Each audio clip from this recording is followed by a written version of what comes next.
जब मैंने खेत को जुताई करवा दिया है, देख सकते हैं बहुत ही बेहतरीन सब तरीके से। और अब डेली का गोते हैं, यह है हमारे धान का नर्सरी। दो के आगे वहाँ पर मजदूर भी आपको दिख रहे होंगे। थोड़ा सा जूम करता हूँ कैमरे को, देख सकते हैं। फ्रेंड, कैसे हैं आप लोग? नमस्कार, शाम का गुड आफ्टरनून।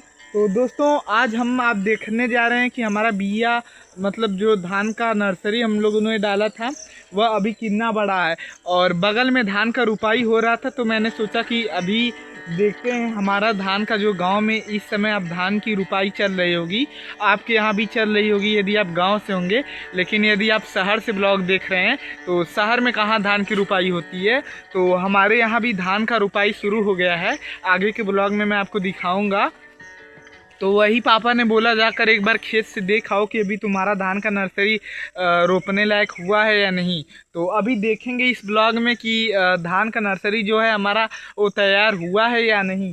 और बगल में भी मैं दिखाऊंगा, एक लोगों का धान की रुपाई भी हो चुका है। और अभी मेरा तो धान का नर्सरी कम ही चांस है कि मुझे नहीं लगता कि अभी मेरा हुआ होगा।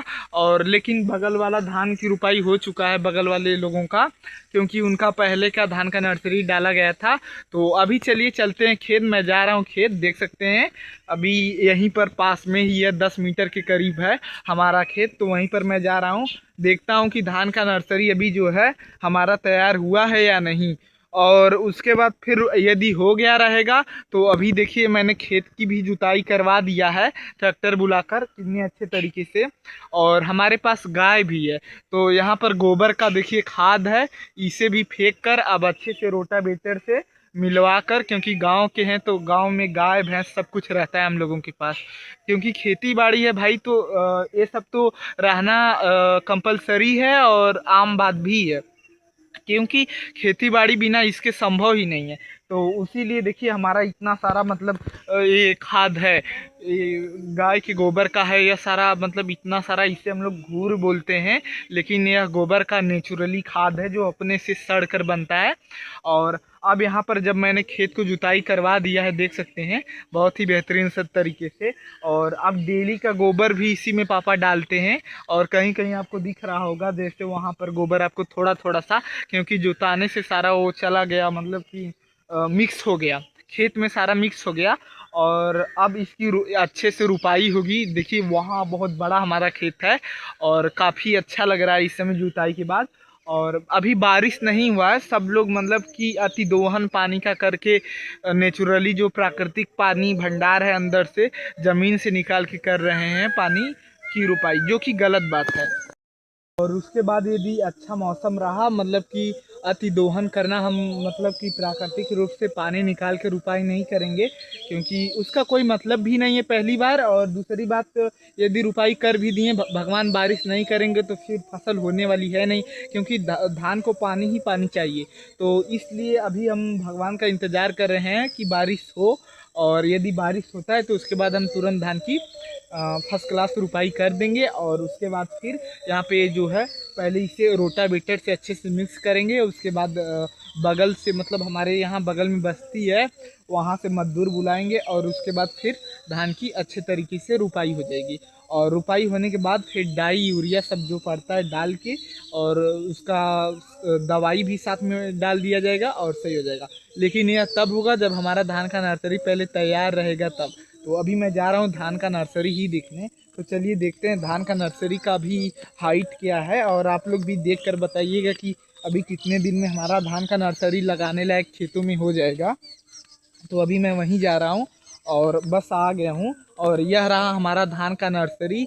यह धान का नर्सरी लगभग 3 बीघे के लिए डाला गया है, बस इतना ही नहीं है, और भी एक दूसरे खेत पे है, मतलब हमारा बहुत सारा खेत है तो उस वाले खेत पे डाला गया है। ये तो बासमती का केवल धान का नर्सरी है, ये बासमती धान का है। तो बासमती चावल भी हम लोग बहुत खाते हैं, ख़रीदना पड़ता है बासमती चावल यदि घर पे कम हो जाता है तो, क्योंकि बासमती चावल अक्सर बहुत ही ज़रूरी होता है। नहीं लगता है दोस्तों कि अभी धान का नर्सरी हमारा तैयार हुआ है, मतलब खेतों में लगाने के लिए। तो अभी कम से कम 10 दिन तो इसमें लग ही जाएंगे। और अभी वैसे भी बारिश कहाँ हो रहा है, तो ठीक ही है, जो अपने समय पे हो जाएगा। पर वो दूसरा वाला जो नर्सरी है, मतलब दूसरे खेत पे जो हमारा है, वह मुझे लगता है कि पहले ही तैयार हो गया होगा। तो उसकी रुपाई करनी पड़ेगी। और नहीं भी करेंगे तो भी 10-15 दिन का ऐसा कोई दिक्कत नहीं है। जब भगवान बरसेंगे मतलब बारिश होगा तो उसके बाद रुपाई हो जाएगी। और अभी दिखाता हूँ मैं अच्छे से आपको धान की नर्सरी कितनी बेहतरीन और कितनी घनी है। मतलब घनी नहीं है बहुत, लेकिन फिर भी देखने में भी बहुत अट्रैक्टिव लग रहा है और काफ़ी अच्छी है नर्सरी। यह है हमारे धान का नर्सरी, 2 क्यारी में मैंने करके डलवाया है और बहुत ही काफ़ी सुंदर लग रहा है देखने में भी और नेचुरली एकदम उग रहा है। इसमें उसके बाद फिर यूरिया भी डालना है। यूरिया बिना डाले इसका ग्रोथ मतलब हाई होगा नहीं, क्योंकि यूरिया में कार्बन डाइऑक्साइड का मात्रा भी होता है काफ़ी हद तक। तो उससे इसको और भी मिलेगा, मतलब कि गोबर के खाद डालने के बाद भी यूरिया की आवश्यकता पड़ ही जाती है यदि आपको नर्सरी ग्रो जल्दी करना है। तो इसीलिए हमने इसमें अभी यूरिया तो नहीं डाला है। हाँ, दवाई डाला था जब मतलब इसका नर्सरी डाल रहा था, तो आप वीडियो में मेरे जाइए फर्स्ट ब्लॉग में, तो उसमें फर्स्ट या सेकंड ब्लॉग में होगा। तो जब नर्सरी में इसका डाल रहा था तो उसमें मैंने दवा भी यूज किया था, बट अभी इसमें यूज नहीं किया हूँ। और वहाँ पर देखिए बगल में यहाँ पर एक डॉगी, 2 डॉगी सोया है, 2 कुत्ते हैं और यह हमारे इस नर्सरी को नुकसान भी कर सकते हैं। तो पहले मैं उन्हें भगा देता हूँ और नहीं तो फिर नुकसान करेंगे तो फिर मतलब नुकसान करने का मतलब है कि इसे मतलब इसी में खेलते हैं कूद कूद कर और सारा हमारा नर्सरी एकदम चौपट कर देते हैं। तो पहले मैं भगा देता हूँ। हट हट, देखिए भाग रहे हैं। हट हट। हाँ, हाँ। तो देखिए मैंने उन्हें भगा दिया। हाँ, तो भाग रहे हैं और यहाँ पर अब मैं अपने खेत को देख रहा हूँ अच्छे तरीके से। अब चलिए मैं आपको दिखाता हूँ जिन लोगों का मेरे बगल में अभी धान की रुपाई हुई है पानी इंजन से चलाकर, उनका मैं खेत दिखाता हूँ। उनका भी बहुत अच्छा लग रहा है। उनका नर्सरी पहले का भी डाला गया था और दूसरी बात है कि वह इंजन द्वारा पानी निकाल कर रुपाई की है, ना कि भगवान की नेचुरल बारिश से। मैं तो इंजन से मतलब पानी निकाल कर ज़मीन से तो रोपने वाला हूँ नहीं, क्योंकि वैसे भी इतना तेज़ी से घाम हो रहा है, मतलब हल्का फुल्का बारिश हो जा रहा है तो इससे तो धान का वो होगा नहीं, तो उसका रोपने का मतलब ही नहीं है। आज उन्होंने पानी चलाया, कल सूख जाएगा। लेकिन मैं आपको पहले खेत दिखा देता हूँ जो रुपाई हुआ है। मैं दूर नहीं जा पा रहा हूँ, लेकिन वहाँ पर बांस के यहाँ देखिए जो दिख रहा है हरा हरा खेत, वही है धान का। और देखिए वहाँ पर मजदूर भी आपको दिख रहे होंगे। थोड़ा सा जूम करता हूँ कैमरे को, देख सकते हैं थोड़ा दूर हैं और मजदूर भी दिख रहे हैं। बाग का ये जो आम का पौधा दिख रहा है उसके एकदम उधर भी धान की रुपाई कर रही है। मतलब एकदम वो जो बाग दिख रहा है आपको इसी साइड में देखेंगे, वहाँ पर मजदूर हैं उस साइड।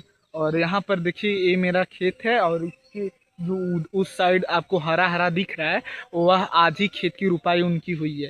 तो यही है हमारा खेत और यही है हमारा गांव का जीवन नेचुरली। और काफ़ी आनंद भी आता है, काफ़ी संघर्ष भी है, लेकिन मज़ा भी आता है। और इसी में मुझे लगता है कि क्योंकि मेरी दीदी बिजनेस डेवलपमेंट मैनेजर हैं गौर सिटी में, नोएडा में, तो मैं वहाँ भी गया हूँ, लेकिन वहाँ का जीवन मुझे नहीं भाता, क्योंकि सबसे बड़ी बात है कि सबसे पोल्यूटेड जगह वहाँ है। तो गांव का लाइफ थोड़ा संघर्ष से भरा हुआ है, किसानी है तो भरा तो है ही संघर्ष से, लेकिन मज़ा भी इसी में है। लेकिन केवल खेती बाड़ी करने से आपके ज़माने में कुछ काम चलने वाला है नहीं। गाड़ी से आपका जैसे तब काम चल सकता है जब जैसे आपके पास कोई बाहर मतलब अर्निंग भी कर रहा है, पैसे की कमाई भी कर रहा है, मतलब प्रोफेशनल जॉब पर, और आप घर पर खेती बाड़ी कर रहे हैं, तब नॉर्मली जैसे हमारा है बाहर, जैसे हमारी दीदी अर्निंग भी कर रही हैं और हमारे घर पे खेती बाड़ी भी हो रहा है, तब जाके मतलब मेंटेनेंस हो पाएगा। अब आप सोचेंगे कि केवल खेती बाड़ी से होगा तो वही आपका हाल होगा, जो किसान कहीं फांसी लगा के मर रहे हैं, कहीं वैसे मर रहे हैं। तो केवल खेती बाड़ी से आपके ज़माने में काम नहीं चलने वाला है। कभी सूखा, कभी बाढ़, कभी फसल, कोई जंगली जानवर चर गया, यही किसानों का जीवन होता है। मैंने देखा है, मतलब 4-5 साल पहले मेरी भी हालात वैसी थी जब हमारे घर पे केवल मतलब डिपेंड खेती बाड़ी पे ही सब लोग रहते थे। तो खेती बाड़ी का जीवन बहुत बेकार होता है और जिसमें अच्छे से मतलब कि आप सब चीज़ खा भी नहीं पाओगे। जैसे आप मतलब बाहर कमाने पे एक लोग बाहर रहेंगे और घर पे खेती तो करेंगे, तो इससे मतलब आप बाहर का भी खा लेंगे, अफोर्ड कर लेंगे, और घर का भी सारा सब चीज़ खा सकते हैं। मतलब बाहर होटल भी जा सकते हैं, घूम भी सकते हैं, ऐश भी कर सकते हैं, सब कुछ कर सकते हैं। लेकिन अब खेती पे डिपेंड होके ऐशो आराम कुछ नहीं होने वाला। तो खेती इतना आसान नहीं है। और यदि हमारा आज का या खेती बाड़ी का ब्लॉग पसंद आया हो तो वीडियो को एक बार लाइक कर दीजिए और शेयर करिए और सब्सक्राइब करना मत भूलिए। फिर मिलेंगे एक नए ब्लॉग के साथ। Thank you for watching.